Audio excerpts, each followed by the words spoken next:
Eight'll get you 7.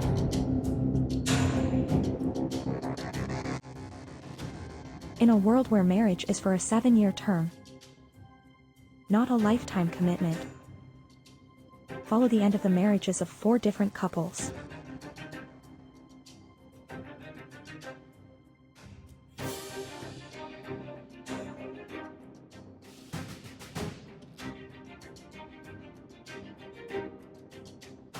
Natalie and Justin have the perfect marriage, but when they have little spats, they think that even though they love each other, they can probably do better.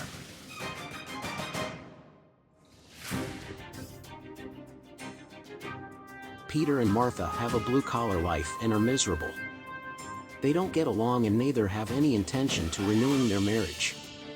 That's coming up soon. Both have been looking forward to their final goodbye for years. Elizabeth and Allison live in luxury. They are up and coming wealthy. But Allison works so hard as a lawyer that she neglects her wife. She is lonely, depressed, and can hardly wait to end their marriage.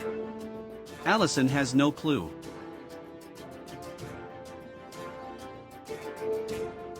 The first couple that we will join are newlyweds Nicholas and Chloe. They are completely in love and tell us all about how a 7-year marriage contract works as they sign theirs. They have 7 years of bliss ahead of them.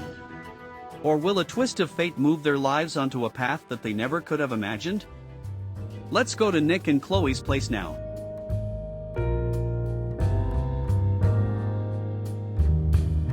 Nicholas enters their beautiful luxury condo after a day's work. Chloe has dinner ready for them and is plating it as Nicholas approaches. How was your day, sweetie? Honeymoon's over, babe. Bad day? Not really, but you hear people say honeymoon's over a lot and they never actually say it when their actual honeymoon is actually over. So all day long I plan to say that to you today because it was my one shot to use it in perfect context. That's awesome. Well, you know there's not too much excitement in selling auto parts to do-it-yourselfers that have no idea what they're doing. The exciting part would probably be watching them do the job and hearing them swear at their tools, their car, and the part they just bought. Chloe and Nicholas are eating their dinner and talking about the events of the day. Oh. We got the lawyer documents in the mail today. Lawyer docs? Yeah. Our copies of the marriage agreement. No surprises there. Chloe takes a couple of bites of her food, as does Nicholas. Did you know that years ago, when people got married, it was for life? I thought that I dreamt that. Is that a fact? It's true. If you got married at like 20, that would be your wife until you die, even if you live to be 100. That's crazy. Could you get out of it? Yes, but it required lawyers and a judge. And court. You're shitting me! Oh no. It was a big deal. They started phasing in the 7-year term marriage about 35 years ago, and it has really helped people become happier. And it has drastically reduced, almost eradicated, domestic violence. And no more infighting about assets in the case of a breach. They used to call it a divorce, what we now call a breach. I didn't pay much attention to the terms of a breach. I can see renewing our marriage every 7 years for the rest of our lives. I worship you. Thanks, babe. I feel the same way. The irony is that we are in an age when there are no lifetime marriages and I would get into one with you in an instant. Chloe flashes a brilliant smile as she gathers the documents that arrived in the mail from the lawyer. You're 1 in a million, Nick. Chloe changes the subject. So we need to go through this document and initial the bottom of each page to indicate that we've read it. There's nothing here that we haven't discussed, and thankfully it is written in English, not legalese. Chloe takes the first page of the document and summarizes its contents. Item 1. Chloe and Nicholas are married on this date, blah blah blah, for a period of 7 years from the date of this contract, blah blah blah. Item 2. Blah blah, required to maintain legal asset counsel and pay the aforementioned legal professional $200 per month, via automatic bank draft, throughout the term of the marriage. What's that about? That is so a disinterested third party is constantly aware of your net worth on a day-to-day basis. Those lawyers got it going on, huh? No shit. What a deal. And they know how much every single person is worth, to the penny. Chloe points to the bottom right-hand corner of the page and slides the paper towards Nicholas. He initials it. Chloe pulls the paper back to her, and then sets page 1 aside and begins reading page 2. I forgot. How do we renew? That's right here. In order to renew, both parties must contact their legal asset counsel before the end of the 83rd month. If no renewal takes place, at the end of the term all assets are liquidated and split 50-50. In the case of a voluntary breach, assets are split 90-10, in favor of the innocent party. I don't get that. Get what? The second thing. Voluntary breach. What's that? Oh. If one of us wants to end the marriage before the 7 years, let's say it's me, I forfeit the lion's share of our assets. I only get 10% and you are considered the innocent party. However, if I catch you cheating on me and prove it, I can file for a breach, and I am the innocent party. Got it. I'm glad we don't have to worry about that shit. No kidding. Chloe points to the bottom right-hand corner of the page and slides the paper towards Nicholas. He initials it. Chloe pulls the paper back to her. I would have married you for life in a second, but I see the value in a 7-year contract. I bet there are some that have quit working on their relationship and have had to step up their game so that their partner renews. Otherwise they end up alone. I'm sure that is happening every day.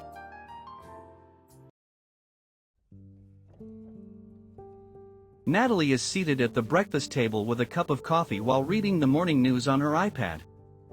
She is only wearing a bra and panties. Her strawberry blonde, shoulder-length hair is tousled but still very attractive.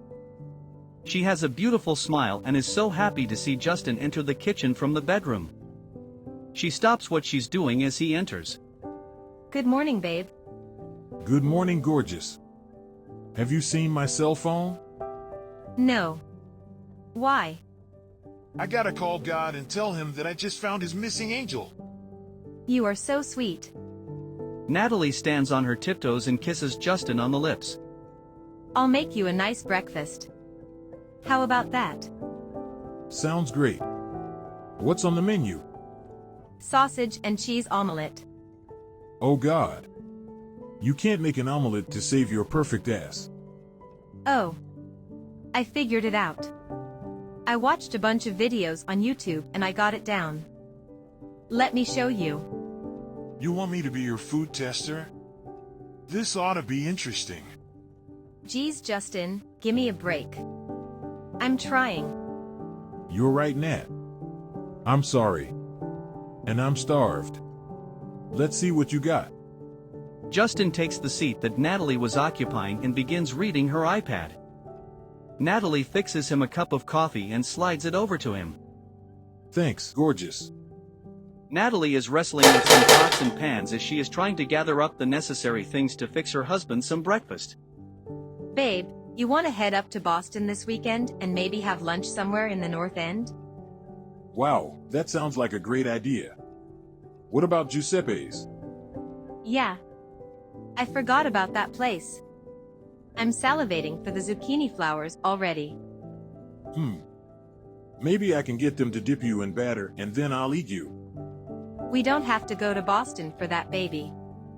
Natalie has finished the omelet and slides it across the table to Justin. It doesn't look very appetizing. It is clearly overcooked. Justin immediately takes a bite. Crunchy. How do you manage to get so many shells in an omelet? Oh, Justin. Do you have to complain every time I cook? I do the best I can for fuck's sakes. I'm not complaining. I just asked a question. Why do you have to get so pissed? If you took my comments constructively, your cooking would improve. Oh, so my cooking needs improving? No, babe, you're perfect. That's a lie. You're criticizing me. That means that you think that there is a need to improve. What else could it mean? Nat, come on. I am very experienced in the kitchen. Then you fucking cook. Nat, come on. I'm trying to help. Butter has a burning point of 350 degrees. If the pan gets hotter than that, the egg will stick and the egg will brown, and there's a very easy way to get broken eggshells out of a beaten egg. Whatever. I'm doing my best. Natalie, I'm sorry. The omelet is delicious. Italian restaurant, North End, Boston, Massachusetts. Justin and Natalie are seated at a sidewalk table on Hanover Street in Boston. The area is very busy with tourists, other diners and restaurant employees at this establishment as well as all the others that flank it. This tagliatelle is insanely delish. It looks it. Justin reaches over and pokes his fork into Natalie's pasta and twirls it to capture as much as he possibly can, then brings the fork back to his awaiting mouth. What do you think? I'm not sure. I need a few more hearty mouthfuls before I can render a truthful opinion. Nice try. It is fantastic. Do you want to try the linguine with truffle butter? Sounds amazing, but I know that's your favorite dish.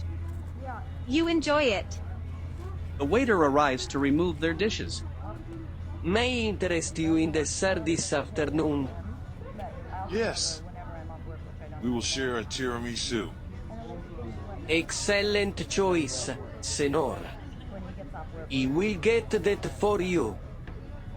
No delay. Grazie. Prego. The waiter departs briskly. Hey babe, the end of our marriage is coming up and we haven't really talked about it. The contract is for 84 months, and if we plan to renew, we have to file for renewal by the end of the 83rd month, which is in like a month. What are you thinking? I'm thinking that I love you from the bottom of my heart, and I don't need a contract to remind me of that. I agree. I couldn't have said it better myself. I know that if we end our marriage, it will not be bitter and I will still love you as much as I do today. And maybe you'll find somebody that doesn't pick their feet and is capable of giving you a proper massage. That would be awesome. And maybe you can marry a chef and someone that can actually drive a car? Or at least someone that doesn't put cornflakes in my omelet. Natalie playfully slaps his shoulder. Oh, quit exaggerating. I'm not that bad. No, you're not. I think that you're awesome, and whether we are in this marriage or not, you will always be my best friend. I can't But help I can't but help wonder. but. Right. I can't help but wonder if we rushed into this marriage. I wonder if we each found someone that was really close and settled for that. Right. And if we had tried just a wee bit harder, just a little harder, we would have each found the absolute perfect spouse. The waiter returns with their dessert and puts it in the center of the table and places a fork in front of each of them. Maybe. But it's also possible that we will never find anybody as good as each other. True. And if that's the case, then this is the perfect opportunity to find out. Justin takes a huge bite of tiramisu. That's certainly a valid point. I suppose that back in the days of lifetime marriage, you rolled the dice on a partner that you picked and you could be way off. It's not like you could call a do-over. You were stuck with that partner. That's insane. No shit. You were stuck with that person. For life. Idiotic. Who came up with that?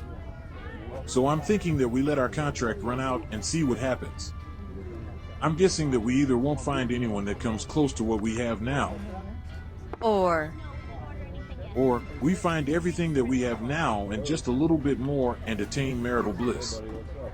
worst case, we come back to each other. Nothing wrong with that. I could easily live with you forever. Me too.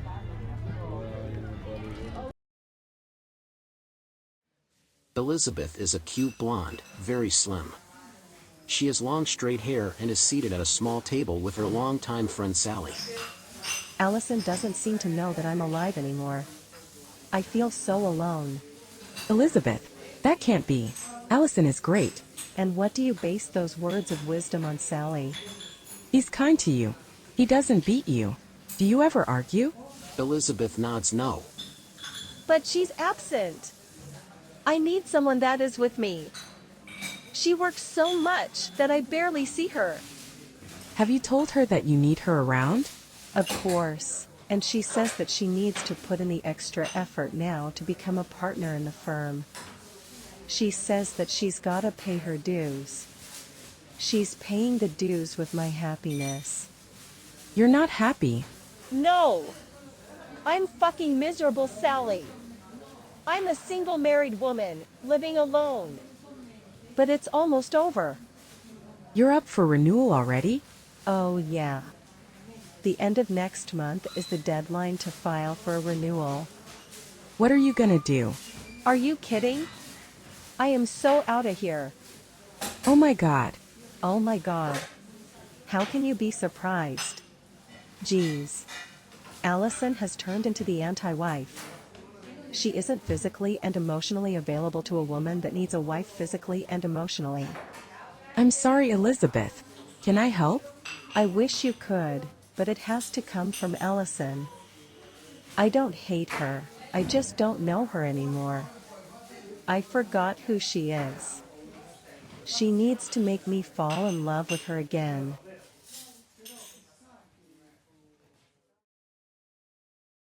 The living room of Elizabeth and Allison's lavish home. Elizabeth is curled up in a large living room chair reading a paperback book. The front door opens and Allison walks in carrying a large coat box under her left arm. It is 8 p.m. Hi, babe. How was your day? Hi. Okay. What's in the box? Just a little something for the most perfect wife on earth. Allison places the box on the ottoman at Elizabeth's feet. There's no need to buy me things, Allison. I know. But I love doing it to make you feel special. Open it. Elizabeth reluctantly puts her book down on the end table and scoots to the edge of the chair. She removes the cover from the box and throws it onto the floor and pushes aside the tissue paper. Inside is a 3/4 length fox fur coat. It's gorgeous. But you didn't have to do that. I know that I didn't have to. I wanted to. I know that I'm not around as often as you'd like, so I try to make up for it. Allison, I love the coat and thank you, but I'd rather not have the coat and just have you around more. Allison immediately gets angry and starts pacing in front of her as she walks back and forth in front of Elizabeth. God damn it, Elizabeth. Are you gonna start this shit again? If I don't put in the time, I will never be offered a partnership. I will be an associate forever. We have had this conversation over and over. And it's never done any good. I am still neglected, and you still do the same thing. You put your work above our marriage. No, I don't. Stupid statement. You do. But it won't matter in a couple of months, so it's not worth fighting about. What's that supposed to mean? What do you think? I have no idea. Use your head. I have no idea, seriously. That proves my point. It proves that you are so consumed with what goes on outside of these four walls that you have no clue what is happening in our lives. Allison maintains her quizzical look. What's happening? Tell me. Allison, our marriage expires in a little over 2 months. After that, you're on your own. I'm out of here and we're done. Oh no. Elizabeth, I want to renew. I want to start a family. I need you around. Good luck with that, buddy. You have made me feel unattractive and neglected and invisible.